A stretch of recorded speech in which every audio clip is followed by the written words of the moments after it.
Greetings and welcome to When the Moment Chooses You. And I wanted to give a little bit of context on this second part of Dr. Paulina Van's episode that I shared with you last week. And this week, she is going to continue to talk about her near-death experiences that caused her to become all that she is today.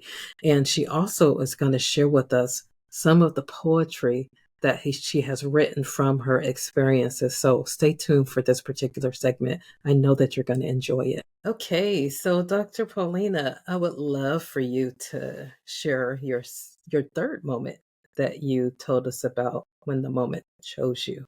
So my second near-death experience was after I had abdominal surgery, and I was over sedated, and it was either I had a pump, and it's either human error or pump failure, but I was over sedated, and I couldn't be awakened, although I could hear what was going on around me. I couldn't wake up, and at some point during that over sedation interval, I saw this bright light, and it started pulling me towards it. And it felt so good. I couldn't wait to get there. It picked me up and it was taking me towards it.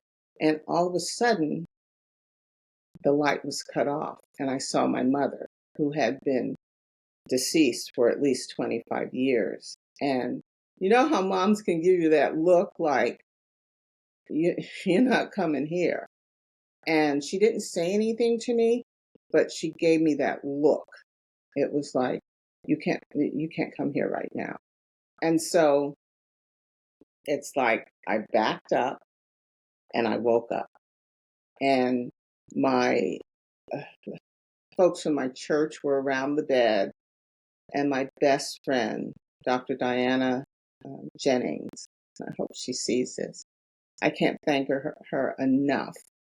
She We went through the doctoral program together. We studied together. We worked at 2 universities together. And during my surgeries and patient stay, she slept there every night. And I want to thank her husband too. And so for 5 nights, she slept at my Wow. bedside. And she saved my life, because that night that she came in, she noticed that I couldn't be awakened. And she started barking orders. That's Wow. what I heard. She's an ER nurse, and she started barking orders. Yes. And, I had another chance at life. That's that story.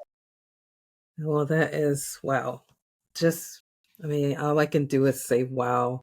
And just the gratitude and the graciousness and the honor to actually sit and listen to your experiences, because that's a lot, and it could have went a different way. And look, you're here, vibrant, beautiful, just touching lives and making a difference with everything that you do.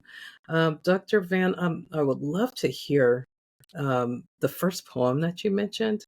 I think it was called It hurts. Yes, It Hurts. Could you read that one for us? I would love to hear that one, just because that was like the original one.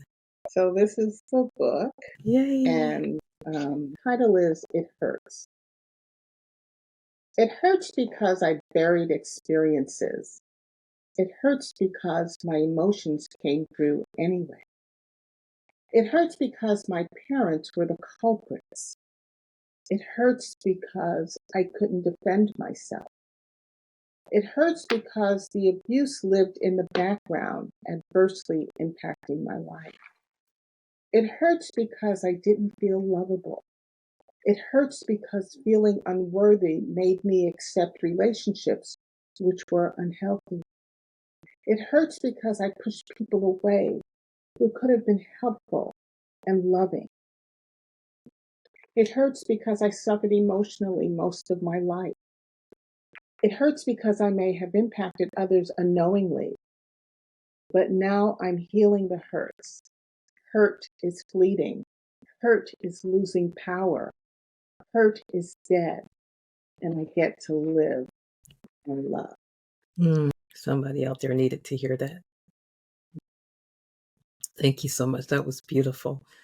And I will have a link down there so that you can order the book. That is powerful. I just think about some of the traumas, that I've had as a young person all the way up until today. And that is just so profound because sometimes you can't voice it with words, but hearing that, it just totally resonates with some of the experiences that I've had. Now, Dr. Van, how did you shift from that pain and trauma to that healing that you talked about in that poem? What were some of the things that you did to help yourself to get to that healing place?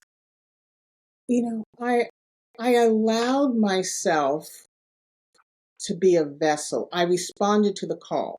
So in the first book, there are 100 poems.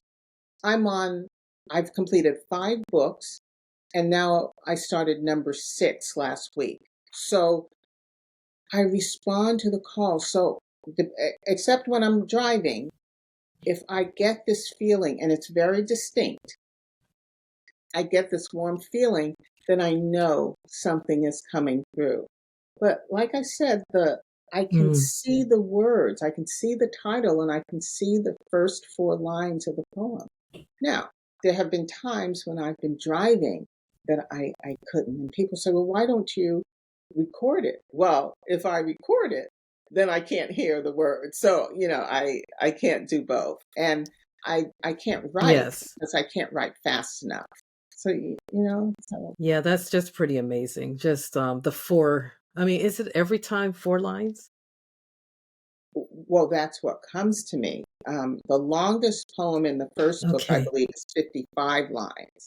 So once I start typing, and there's something about typing out the words, it's almost like they're coming through me and coming through my fingers, and I know what to type in the keyboard. And I just type, and they just come, and I know when the end is. The words just stop, and I have this sense of completion. Yes. Oh, that's so awesome and so beautiful. So you are just like so dynamic. So I want to go a little bit deeper.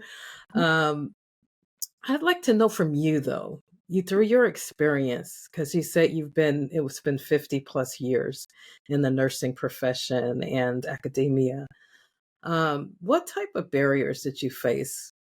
I mean, can you share some of your barriers? Especially as a African American. Just wondering, did you face any barriers, or how was that for you?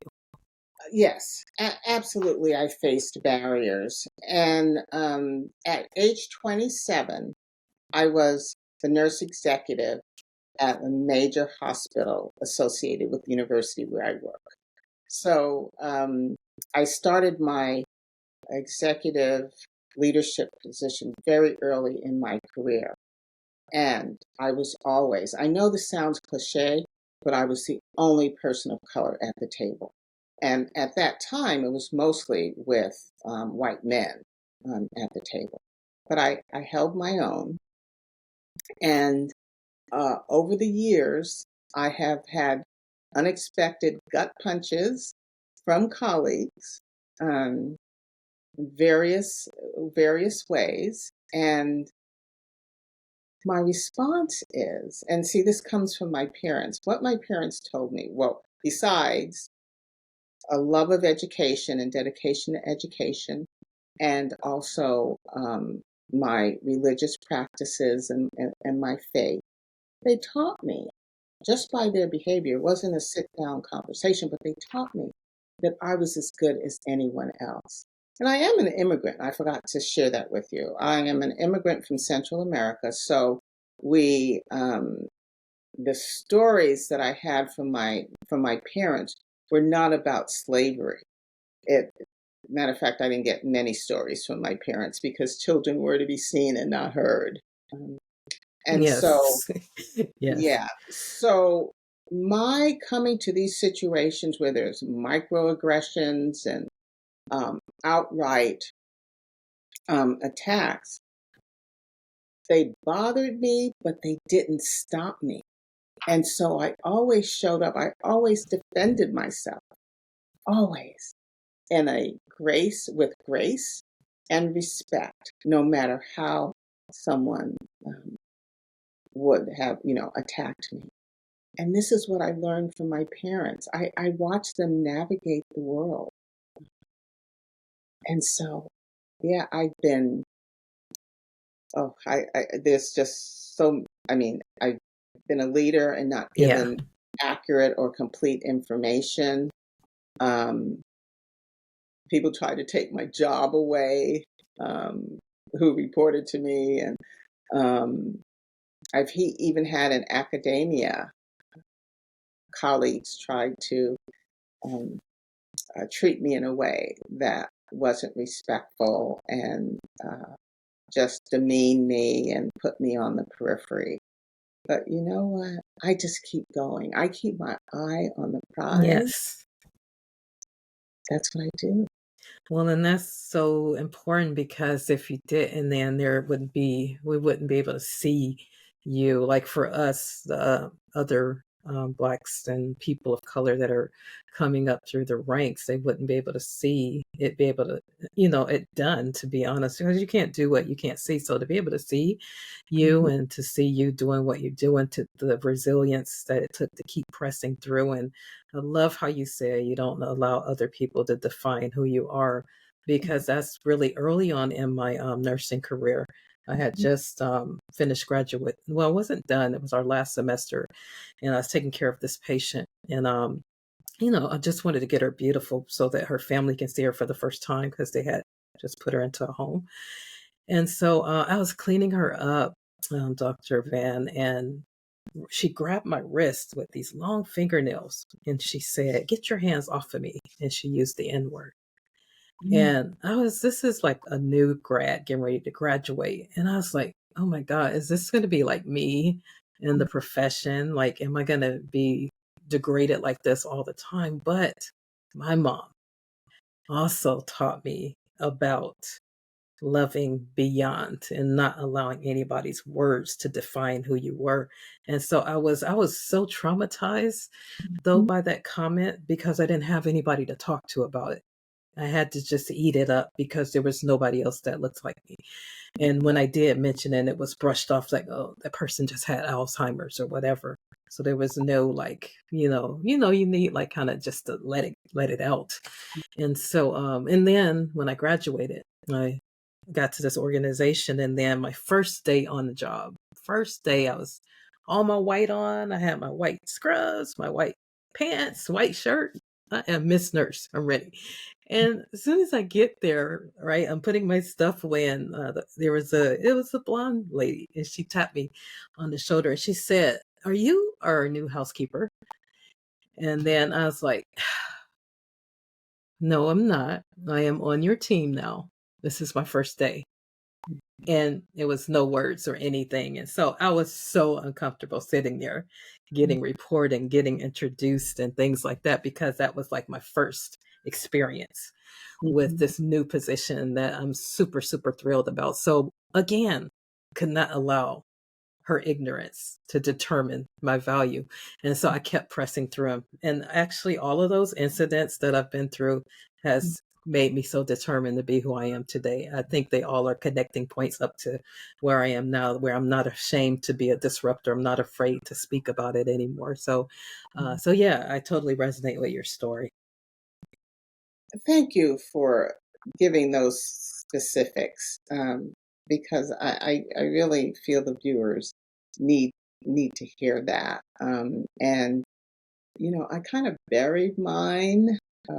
I do remember um, one, and that happened in the academic setting. And I'm always on the edge of innovation when it comes to teaching my classes in terms of who I have as guest speakers, my instructional strategies.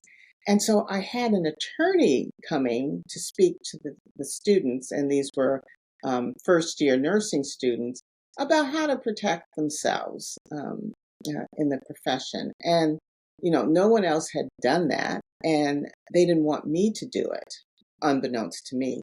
And it was an African American female attorney who I invited.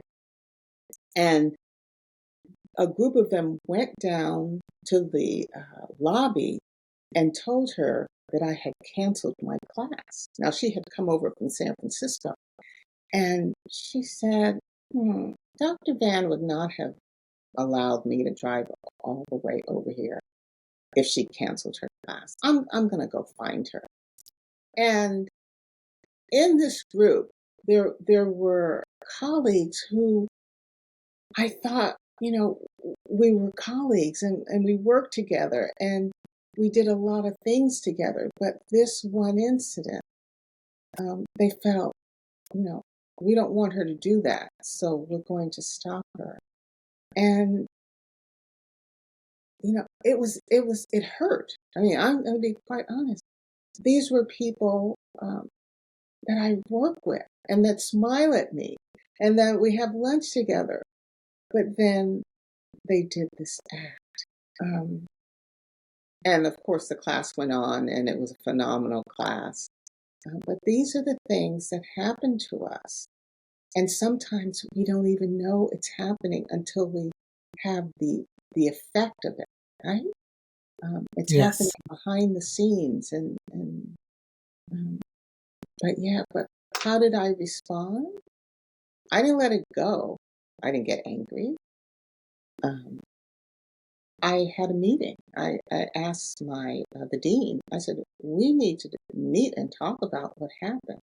Now, of course, it wasn't very productive because they denied doing that.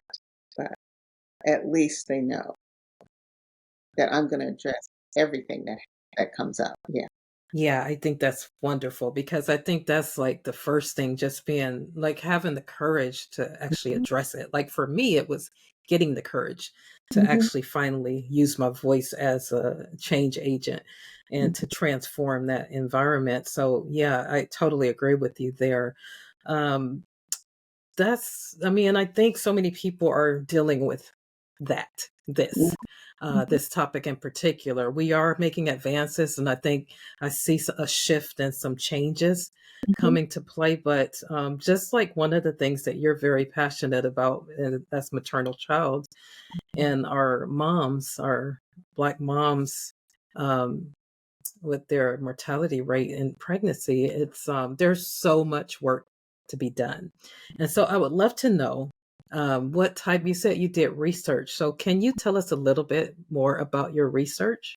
Sure, sure. So I mentioned early in the program that I was motivated to earn my PhD because I wanted to solve the problem of the disparity of African American women losing their pregnancies more than any other race. And very early in my study, matter of fact, the first quarter at UCSF, I realized that there were so many factors, social, cultural, historical, political, financial, that impacted that loss rate, that I said, what can I do in my lifetime? And what I could do in my lifetime was help them to cope after the loss. And so I started, my Mm, dissertation study was with predominantly African American women, over 100 African American women. I interviewed. I did a pilot study early in the program, but my dissertation was with 100 African American women. And then I did a postdoc at UCSF, and I went on to include white, Asian, Hispanic, and other races, South Pacific races. And I replicated the study with those populations. And then I was asked to lead a group in Mexico City. So there were a group of 10 midwives, and they replicated my study. So going along over the years, I've been adding more and more women's voices, diverse women's voices. So although the initial theory was based solely on African American women, then over the years, other races' perspectives were represented. And more recently, uh, a doctoral student in Spain replicated my work, and she asked if she could spend time with me to help her to analyze and publish. And so she came over from Spain and spent 3 months with me, Wow. and we analyzed. Okay, so my first language is Spanish, but I don't speak Spanish. I speak Spanglish, okay, because I've lost it over. But and so we translated the transcripts, and we developed a manuscript, which is published. And she extended my theory with the perspectives of European Spanish women. So right now I have Mm, a theory. It's been extended with the American and Mexican populations, and now I'm going to extend it with the European Spanish population. And also, I spent 2 years in a postdoc. So you get the theme. I really like to be educated. yes. And I spent 2 years a postdoc with Gene Watson, and I undergirded my theory with Caring Science. And so that is a publication that we're working on. And that theory Oh, has taken wow. me all over the world. I've been invited to speak about it in at least 8 countries. And so it's Wow. yeah, it's incredible. It's good work. It absolutely is. And just have to honor our visionary, Dr. Jean, while we're on the program, because I know she's going to watch this. Hi, Jean. I wanted to know, so I'm hearing all of the wonderful things that you're doing. What if there's someone on the other side of the screen and they're kind of stuck? We've come through 3 years of the COVID-19, the racial injustice, the personal pandemics, all of the loss, all of the people leaving the nursing field. Like, what type of advice would you give them, Dr. Van, for someone that really is just stuck and they're like really struggling? The first thing that comes to mind is remember why you went into nursing in the first place. And I remember writing an essay back in the 70s that I have kept that describes why I went into nursing. So if you don't have something like that, if it was an assignment early in your nursing career, or even it might have been part of your application to your undergrad or associate's degree program, pull that out or try to rewrite it so that you'll always have it and can refer to it. The other is once you figure that out, recall that. Be clear about what your goals are going forward and prepare yourself to achieve them. And don't have a glass ceiling. Remember, you're able to do anything you put your mind to. Okay? Everything you need is within you. So, but you got to prepare yourself. Hmm. So, preparing might involve garnering more education or training. Okay? Um, I have had, uh, I have so many certifications, but I go after what brings me passion and what's going to help me navigate the world better to help others. Okay. So it may be more education, getting a Yes. higher degree, certificate, training. Okay. Then, and these aren't in priority order, as they're coming to me, I'm sharing. Get your life in order. Okay. To create a Mm, solid foundation to navigate this new landscape or new opportunity that you're going to go after. So, whatever it means to get your life in order, um, try to do that. Okay. And then another thing is achieve your optimal health. That's physical, mental, social, whatever that means. Go get your physicals. Okay. Your mammograms or your prostate exam. Okay.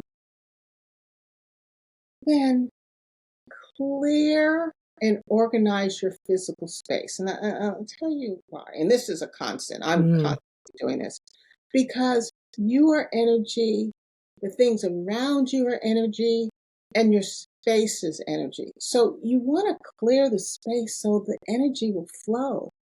You'll have ease in the space.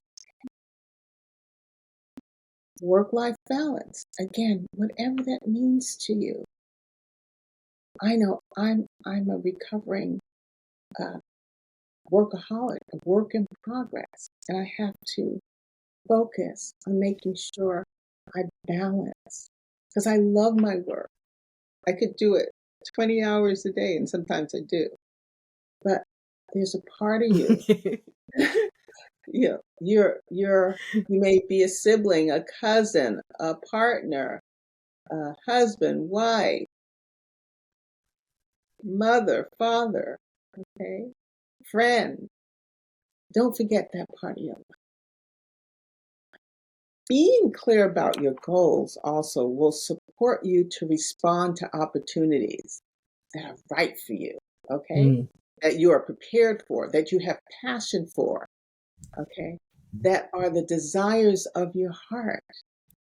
Because if you're not clear about your goals, you're going to go here and there and, up and down. Yes. You got to be clear and hold on to them. And then get help for imposter syndrome.